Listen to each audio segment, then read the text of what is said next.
welcome back to my channel at Jenn Fitletes, and today I will be talking to you all about intermittent fasting. From the benefits of intermittent fasting, how to start fasting, how long do you need to fast, what to do during your fast, down to the reaction that women might get if you're fasting for too long. Before I start, please don't forget to subscribe to my channel for more tips on workouts, workout videos, and everything else that's around fitness.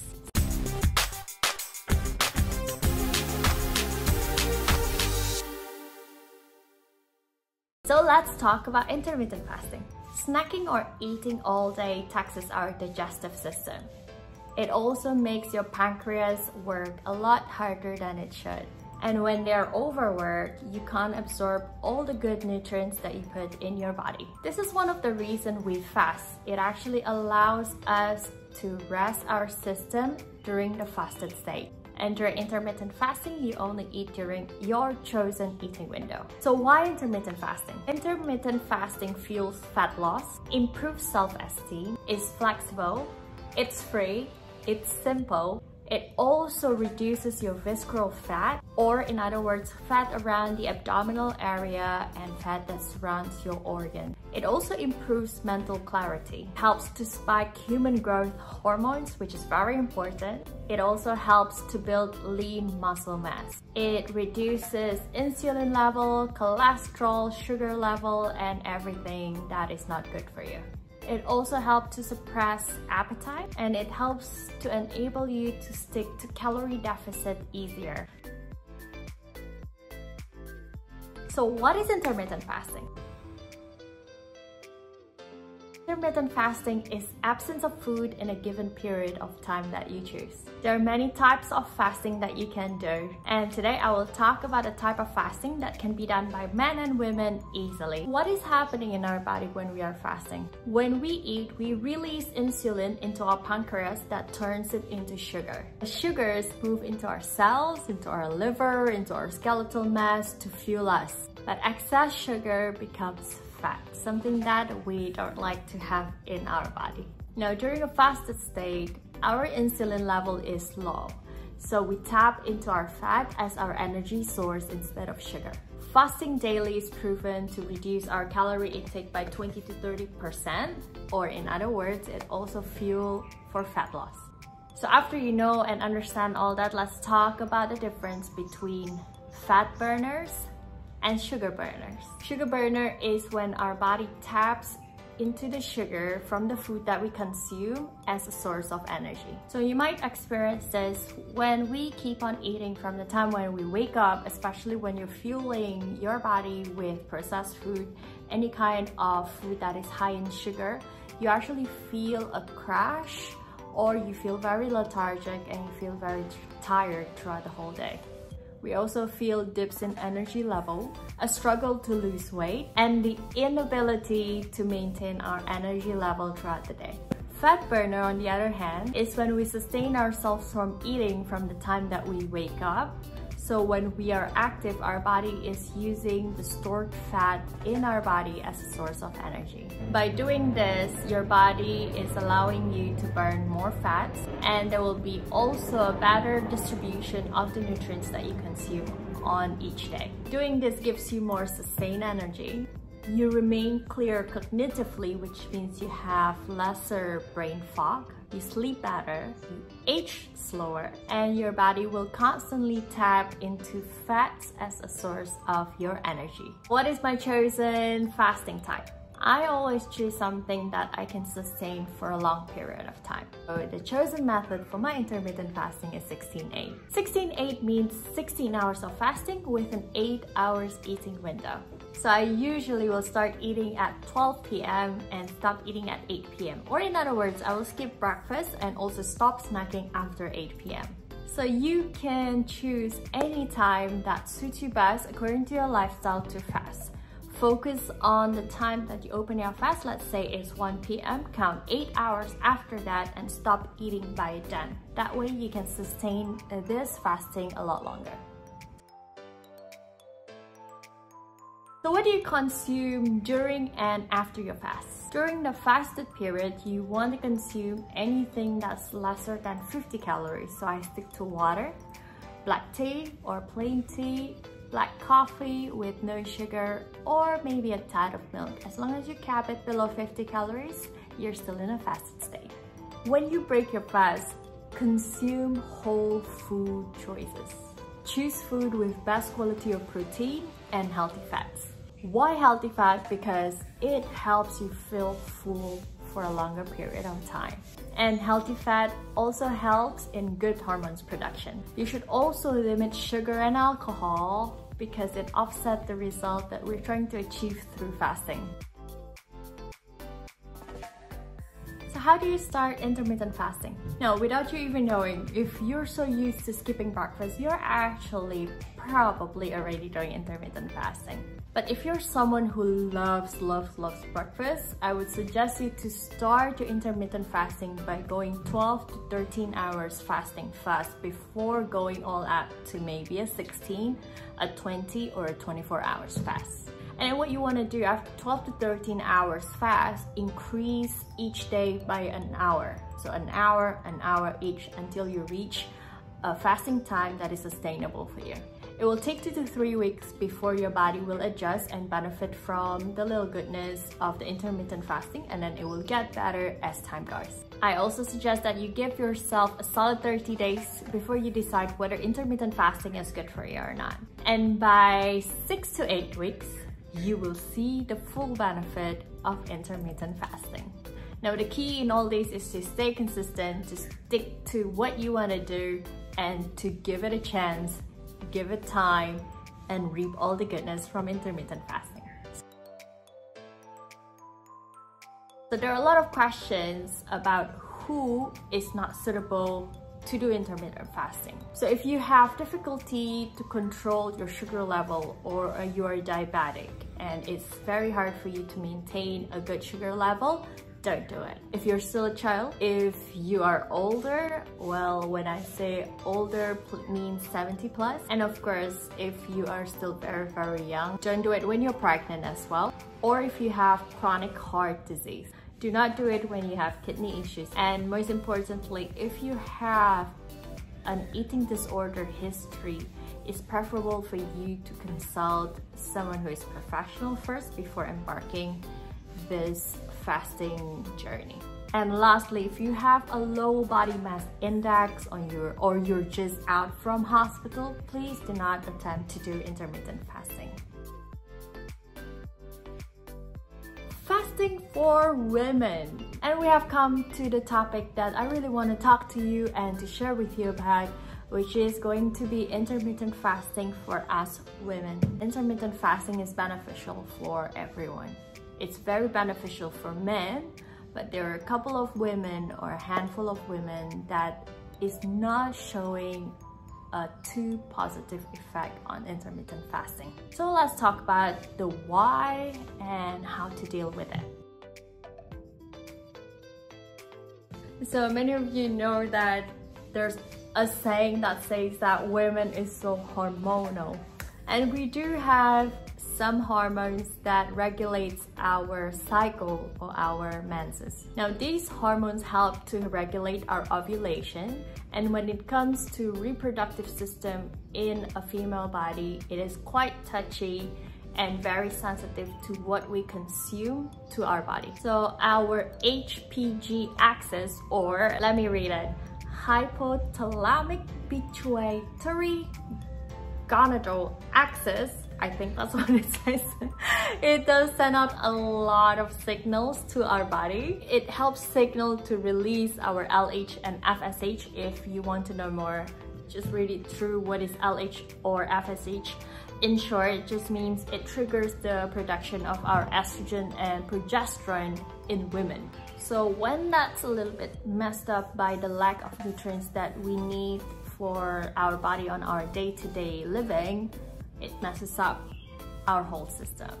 But that doesn't mean that us women cannot do intermittent fasting. It just means that you need to be very sensitive as to the amount of fasting period that you choose. So women, I recommend you to do some research before diving in, Start small, so let's say start 12 hours fast and then increasing it an hour each day. So 12, 13, 14, 15, 16, but do not go beyond 16 hours. From my experience, fasting for more than 16 hours for us women has been proven to mess up our hormones and our levels. So what are the things that you might experience when your body is telling you that you're fasting for too long of a period of time? If you experience any of these symptoms, it is recommended that you revisit your fasting period, lessen the period of fasting, but still benefit from all the benefits of intermittent fasting. First things first, when your menstrual cycle is not regular anymore, or even worse, when you stop menses altogether. Secondly, you may have problems falling asleep or staying asleep. Your hair starts falling off, you start getting acne or dry skin, you are very moody, you handle stress poorly, and you're just very agitated all the time. You start having mood swings, especially closer to your menses, and it's a bad one. You don't have sex drive or your libido drops. And lastly, if your digestion slows down or your metabolism seems to be not the way it should be. So if you are experiencing any of those symptoms I just mentioned above, please make sure that you're minimizing your fasting period and let your body regulate itself again. So what can you eat during your eating window? I would suggest to stick to 3 protein-rich meals. Why bigger meals? Is because bigger meals controls hunger and leave you feeling very satiated, which means you are feeling full for a longer period of time. It is proven to be more effective than eating 6 smaller meals. By eating 3 big meals a day or a lower meal frequency, it will not cause any reduction in your metabolism. The speeding up of your metabolism or the slowing down of your metabolism is determined by what kind of food you eat, your calorie content, and the composition of your meals, and not the frequency of your meal itself during the day. So go on and spread your meals according to your lifestyle.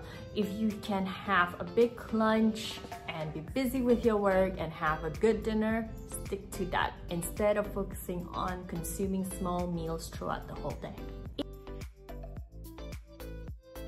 If your goal is still fat loss, it is very beneficial that you still stick to a calorie deficit, which is very important to help you fuel your fat loss. Doing a calorie deficit but meeting your calorie needs per day and doing intermittent fasting along with good training and good food, you will see tremendous result on your body. Now let's talk about training. When do you train when you're doing intermittent fasting? You can train at any time that fits your schedule best. So in this section, I will talk to you about the benefit of training during a fasted state and a fat state. Training in a fasted state gives you a more anabolic response. It is also proven to improve stubborn fat mobilization, and also the best way to lessen your visceral fat, which is stubborn fat. Now, on the other hand, training in a fat state creates better workout performance. You stay more stable in your strength and endurance, and so giving you a long workout durability, so you can go for more.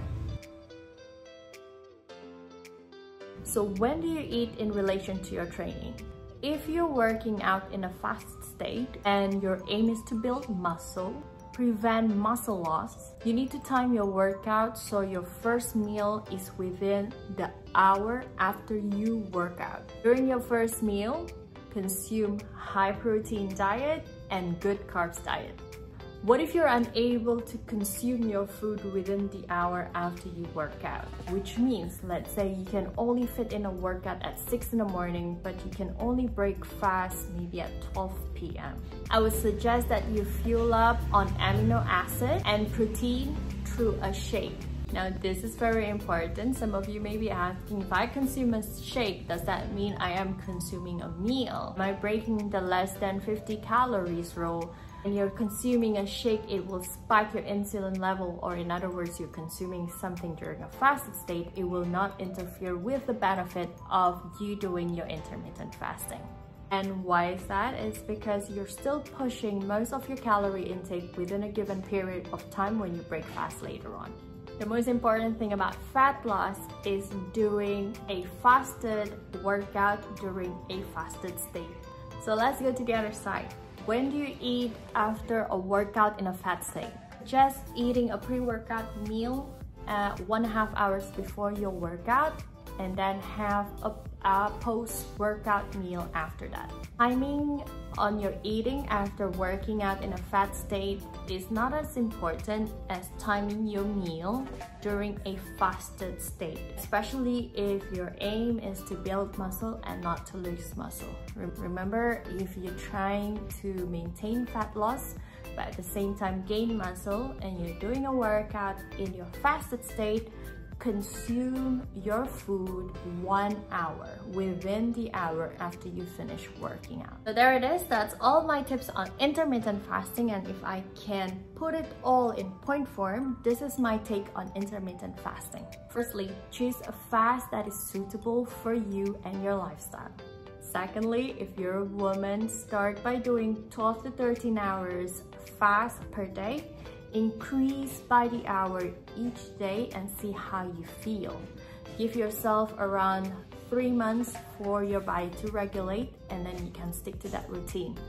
If you're a woman and you want to try to do a 24 hours fast, which means you're not eating for a full 24 hours, I would suggest to give your body at least a good 3 months before attempting one 24 hours fast every 2 weeks or even every month. Number 3, eat well during your eating window. Stick to your calorie necessity. You still need to get into a calorie deficit if your aim is to do a fat loss, but make sure you are consuming enough calories during that eating window to sustain your body for wellness and for training, and for you to be able to function the way you should be functioning through this intermittent fasting. Number 4, stick to your chosen intermittent fasting time. Stick to it for at least 4 weeks before you attempt anything that is more aggressive, which means if you're attempting or you want to attempt a 24 hours fast or even 48 hours fast, give yourself at least 4 weeks before you attempt those fasts. And number 5, the most important thing, please fast without suffering. If you're suffering every single day, it's not good for you mentally, it's not going to be good for you physically as well. So attempt a fast, choose a fast that's beneficial for you without you feeling stressed about it. So I hope all the tips and information I have given you on intermittent fasting helps. And if you have any question regarding anything that I spoke about in this video, please leave your comments below. Of course, if you love this video, please give me some thumbs up, press the like button. And if you haven't subscribed to my channel, please don't forget to subscribe to Jenn Fitletes for more videos on tips around fitness, around eating well, on workout videos, on fitness challenges, and everything else that surrounds fitness.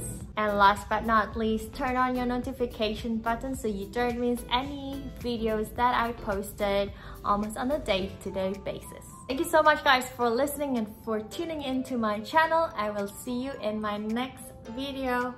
Ciao, ciao.